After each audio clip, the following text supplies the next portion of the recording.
serbisyo publiko. Tatak RMN. En Fátima dolorosa mostraste el fuego infernal, pidiendo para salvarnos tu corazón venerar. Ave María, Ave María, Ave María, Ave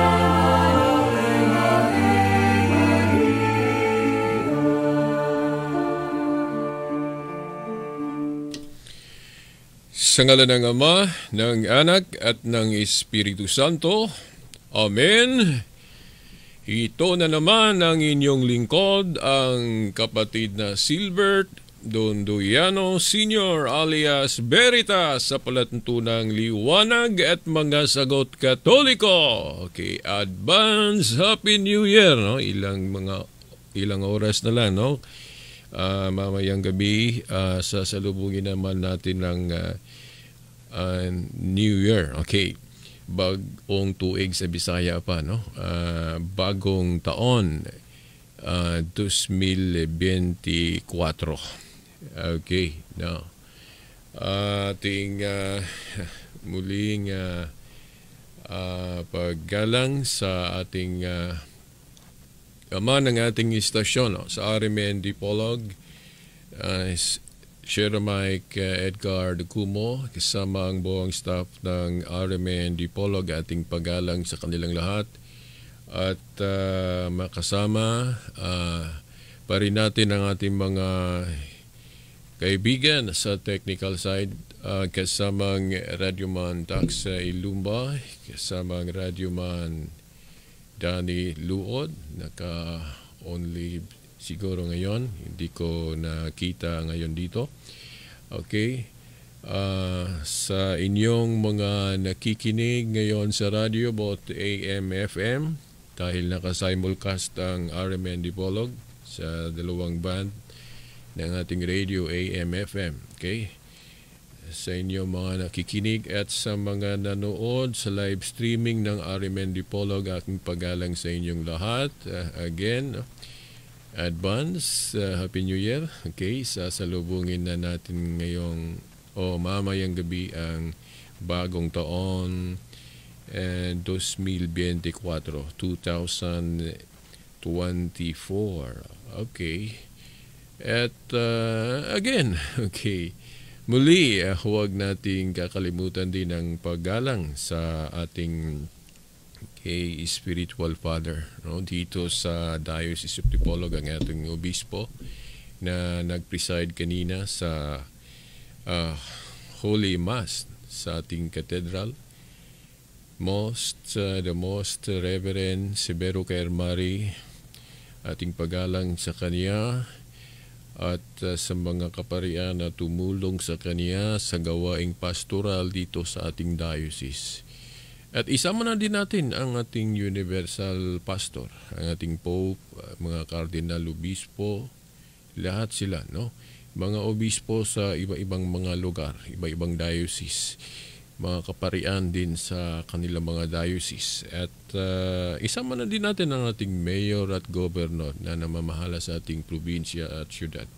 Pag-alang natin sa kanilang lahat at ang ating pag-great ng bagong taon 2024. Okay, at sa mga nakalimutan o hindi ko naisip, okay, basta lahat, no, mga Katoliko at mga hindi Katoliko na mga suki, okay, mga tagapakinig sa palatuntunan ito, okay, again, Happy Lord's Day dahil Sunday ngayon. At again, uulit-ulitin ko, Happy New Year o bagong taon 2024. Okay. Okay, ano ba ang pag-usapan natin ngayon? Sa segment ngayon sa palatuntunan nating liwanag at mga sagot Katoliko. Okay, naalala ko o naisip ko kanina at dahil kapistahan din ngayon, malaking kapistahan din ngayon sa ating sacred family o holy family, sacred family. Hindi ko basta maalala ko ang mga ganitong panahon, itong sacred family, holy family. Hindi ko makalimutan ang aking ina, ang aking biological mother. Dahil nasa altar sa aming bahay, nakalagay ang sacred family na image o larawan. At ito'y very meaningful, hindi lang sa akin, kundi sa lahat nating mga nanampalataya, especially sa pananampalatayang Katoliko, na gumamit tayo ng mga sacramentals. Pag sinabing sacramentals, yung mga simbolo natin, mga larawan, atributo, mga sacramentals natin, na nagpaalala sa ating pananampalataya at nag-remind sa atin sa ating dapat gawin tayong mga Kristiyano. Halimbawa, itong sacred family na inaalala natin ngayon, kapistahan ngayon, nagpaalala ito sa huwaran na pamilya, example na pamilya, ang pamilyang Jose at Maria, ang ating spiritual mother. Okay. Kung ano si Mary, kung ano si San Jose, ang foster father ng ating Panginoong Hesukristo. At kung ano si Jesus Christ, kung ano ang halimbawa na ibinigay ng ating Panginoong Hesukristo bilang anak ni Mary, ating ina, at ang ama niyang kinikilala sa isang pamilya dito sa lupa, ay si Joseph, San Jose. At siyempre, may spiritual father din, na yung Diyos na isa sa kanyang pagka-Diyos sa ating Panginoong Jesucristo, ang Ama na sa langit. Ano ba ang Ama? Okay, ano ba ang Ama? Ano ang anak at ano ang ina? So, siguro wala tayong maisip na maganda kung hindi natin alam ang buhay ni Mama Mary, sa history of salvation. Kaya, inanyayahan tayo na magbasa ng Biblia para malaman natin kung ano ang huwaran o example na ina at ano ang example o huwaran na ama na si San Jose, Saint Joseph. Sa harapan ng ating katedral, sa ibaba o sa itaas, makikita natin isa sa mga monument o rebulto na makikita natin yung larawan ni San Jose. Di ba? Dahil yung si Saint Augustine, yung isang pari na naging example din ng mga kaparian natin na nakalimutan kong pangalan pero nasa isip ko at nasa dila ko. Hindi ko lang mabigkas. Okay. Basta apat.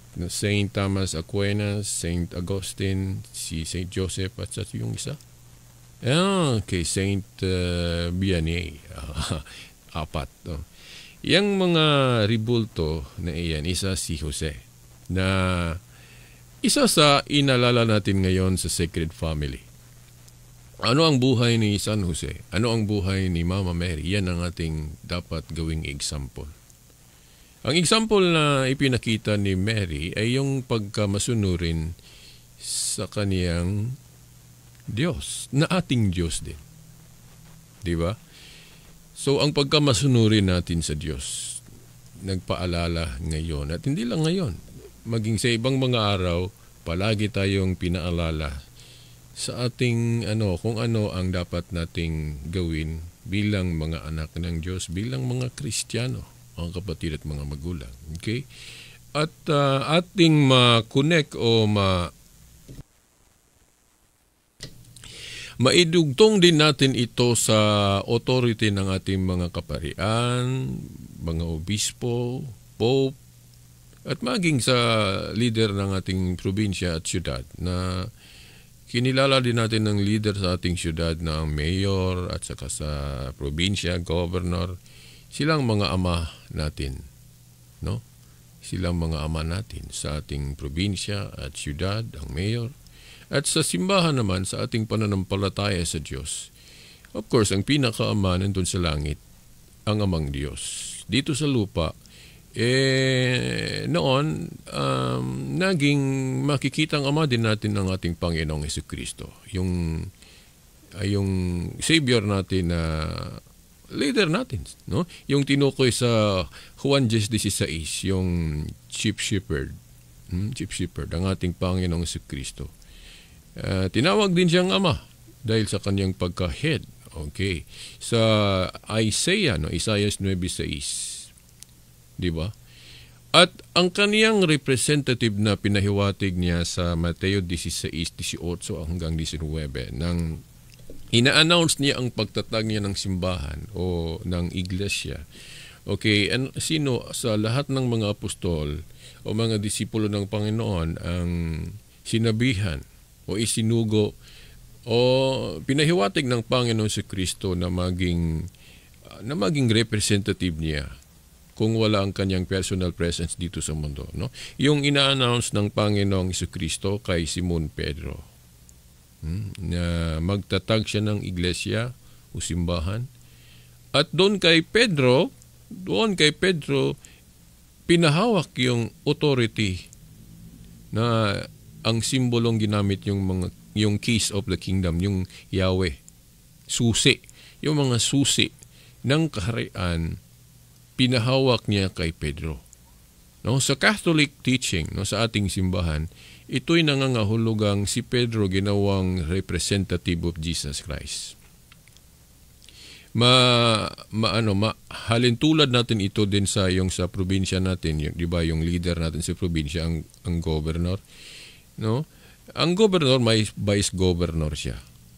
Bakit may vice governor? Dahil kung wala ang governor, ang mag-represent sa kaniya yung vice gov. Second in command to the governor, ang vice governor.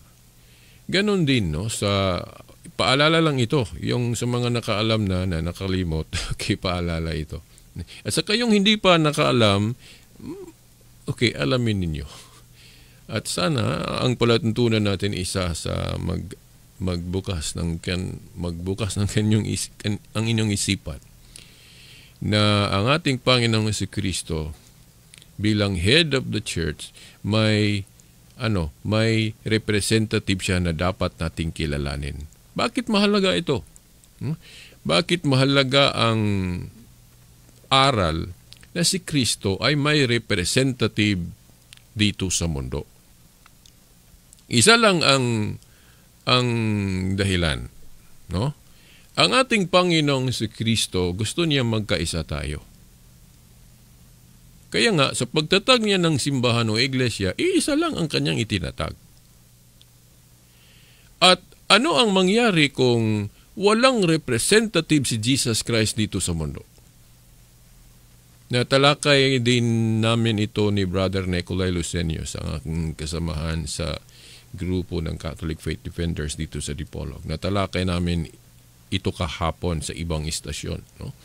Sa radio program ng Bible Apostolate na ang mga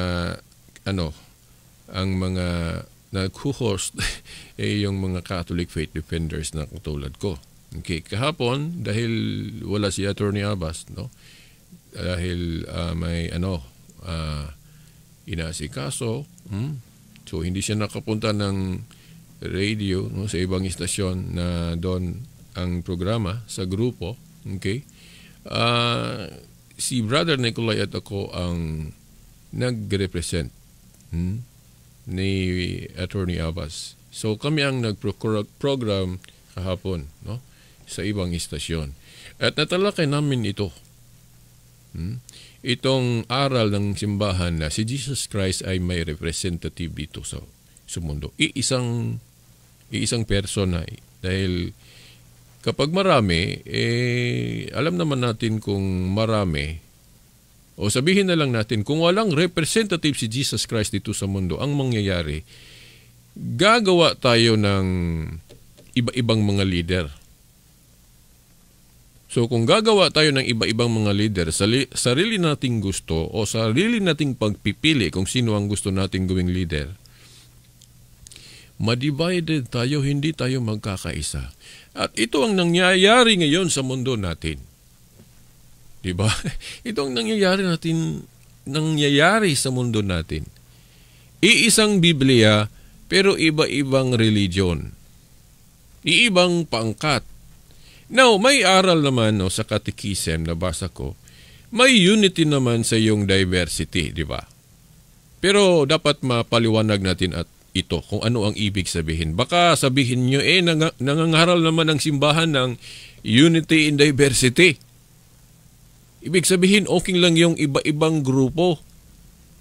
May unity naman yan dahil iisang naniniwala naman ang mga grupong ito sa Diyos, sa iisang Diyos. So, okay na. Okay rin yung iba-ibang pangkat dahil isang Diyos naman ang kinikilala. Ano ba ang ibig sabihin ng simbahan?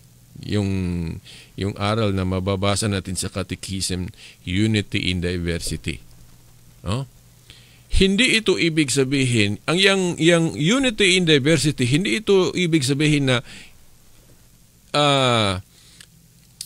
iba-ibang paniwala, hindi pareho ang interpretation sa Biblia, kaya iba-iba ang pangkat, iba-ibang religion, at dahil naniwala sa iisang Diyos na nasa langit. Hindi ito ganon. Dahil makontradict ito sa sinabi ni Apostol Pablo na iisang paniwala lang.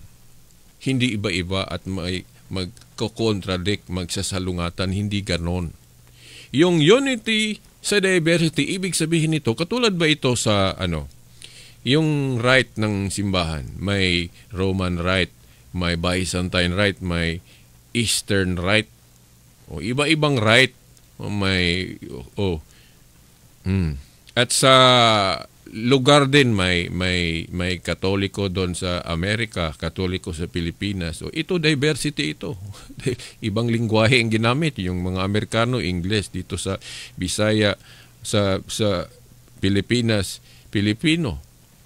Iba-iba. Okay. Diversity tayo sa rasa. O sa right. O anong right tayo sakop. Tayo, kung hindi ako nagkakamali, tayong mga Pilipinong Katoliko, sakop tayo sa Western Rite or Latin Rite. Yun ba? Kung hindi ako nagkakamali, hindi ako nakalimot. Pero, iisa lang ang ating paniwala. Katolikong paniniwala. At iisa lang ang ating, yung tinatawag nating head pastor, yung tinatawag nating pope, na sa INC naman tinawag nilang executive minister. Okay. At maunawaan din natin ang tamang unawa, yung diversity, yung sa yung function, yung mga abilidad natin, yung mga talent natin iba-iba. Kung may talent ka sa pagpapaliwanag, at yung iba naman, ang talent nila yung nasa kanta. Kaya nagka-choir sila sa simbahan. Iba-iba, diversity tayo sa mga tungkulin. Pero iisa lang ang paniwala natin. Iisa lang din ang yung kinikilala nating universal pastor o pope. Yun ang ibig sabihin ng diversity, na iisang paniwala lang. Pero kung diversity tayo, iba-ibang mga religion natin, iba-ibang paniwala. May paniwalang hindi Diyos si Kristo, may paniwala namang ang Diyos hindi tatlong persona. Iba-iba. Magsalungatan, hindi yon ang tinukoy sa diversity na tinuro ng simbahan. Ang diversity, tamang pakahulugan ng diversity, yung nagkakaisa sa paniwala.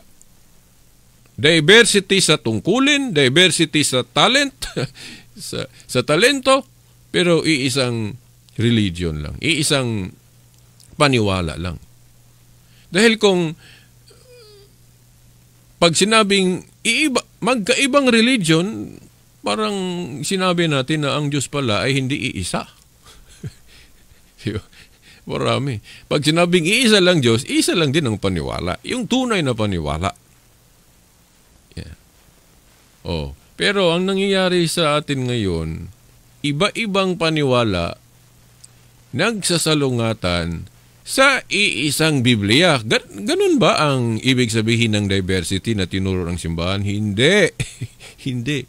Dapat tayong maniwala na si Jesus Christ may representative dito sa mundo na sa representative tayo magkakaisa.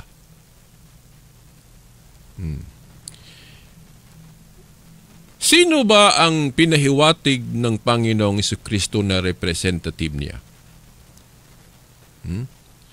Malalaman natin ito sa turo ng simbahang Katoliko. Dahil sa ibang religion, hindi nila tinuro ito.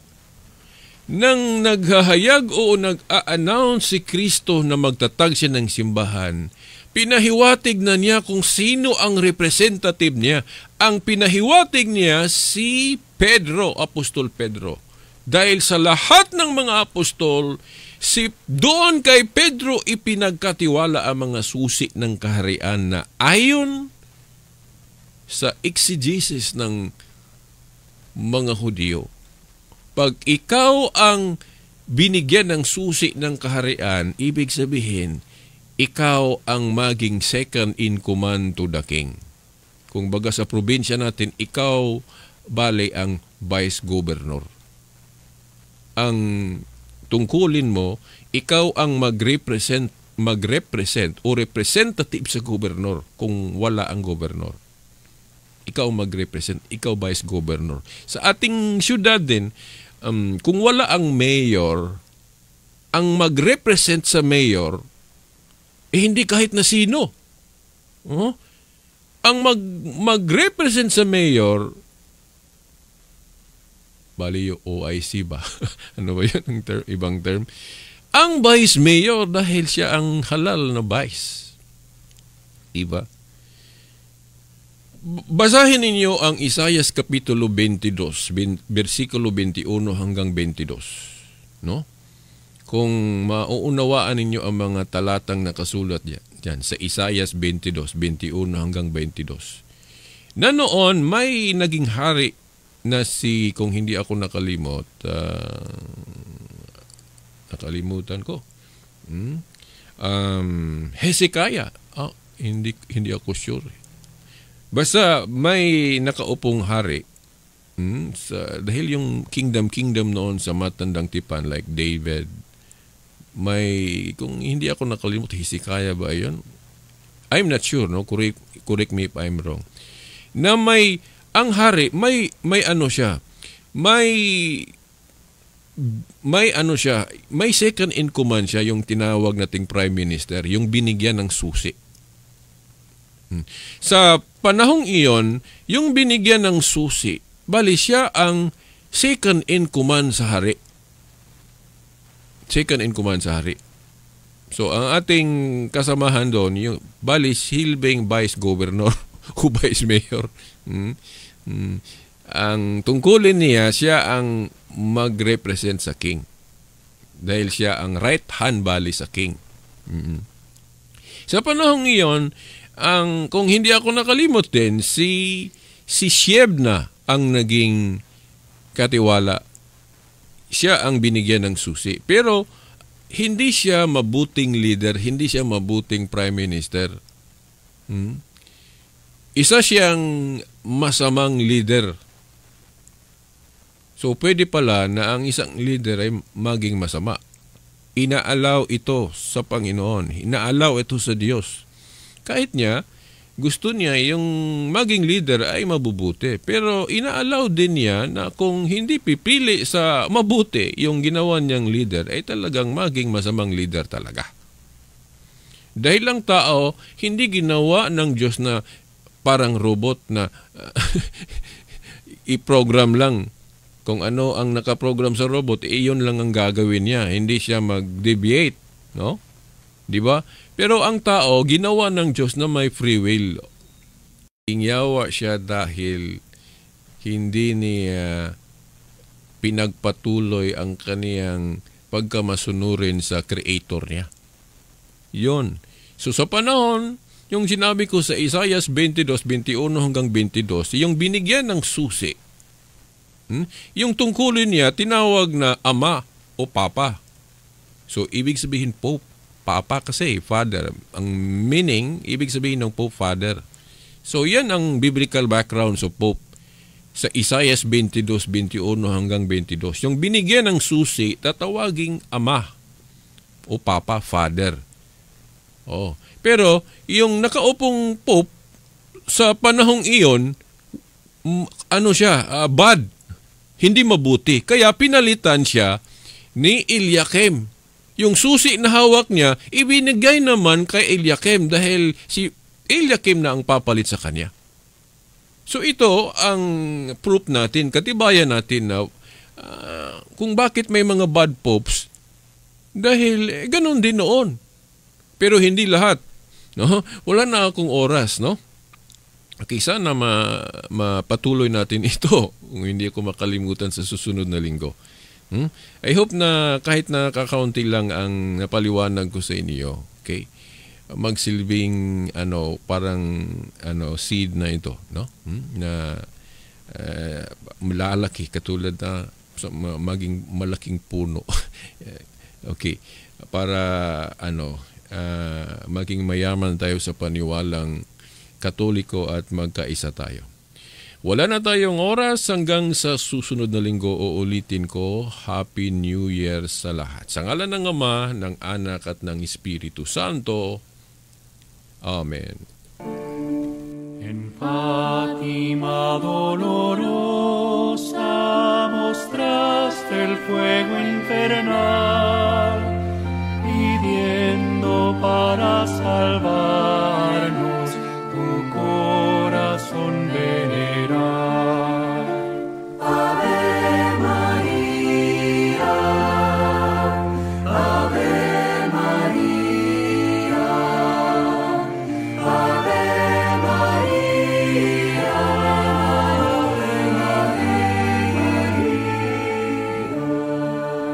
Tatak RMN.